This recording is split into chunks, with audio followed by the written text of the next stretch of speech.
Hello বন্ধুরা, এই যে আমার কাকার মেয়ের বাড়িতে চলে এসেছি, বলেছিলাম বেরোবো। আর এই যে আমার কাকার মেয়ে, হ্যালো। আর ওই যে আমার ছোট কাকিমা, আর এই যে আমার কন্যাকে তো চেনেন। আর এই যে আমার কাকার মেয়ের শ্বশুর বাড়ি আর কি এসেছি। আর ওর হাজব্যান্ড একটু বেরিয়েছে, তো আমরা এবার চলে যাব আর কি। এতক্ষণ আমরা দুই বোনে গল্প গুজব করলাম, দেখা হয় না তো, আবার কবে দেখা হবে, আসলে দেখা হয়, ও যায় তো। এই ফার্স্ট টাইম আমি আসলাম ওদের বাড়িতে, আর ওকেও বলে গেলাম যাস ইচ্ছা করে, নিশ্চয়ই যাবো। হ্যাঁ। আর দেখে বলবেন, এই যে আমার কাকার মেয়ে ছোট্ট, মানে আমাদের ওই তো ছোট না, শর্মির থেকেও ছোট না? না না, শর্মি তার আগে। ও আমার আরেকটা কাকাও থাকে, সে আসামে থাকে।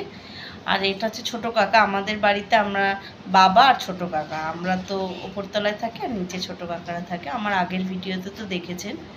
আর এই ওর সাথে আলাপ করানো হয়নি, আর ওই যে কাকিমার সাথেও আলাপ করানো হয়নি, এই ভিডিওতে করিয়ে দিলাম। আর একবার কাকার সাথেও আলাপ করিয়ে দেবো। ঠিক আছে বন্ধুরা, টাটা। সবাই একটু টাটা করে দাও। মিঠাই, ও আমার মিঠাই তো করবে না। ঠিক আছে, আবার নেক্সট পরের ভিডিওতে কথা হবে। টাটা।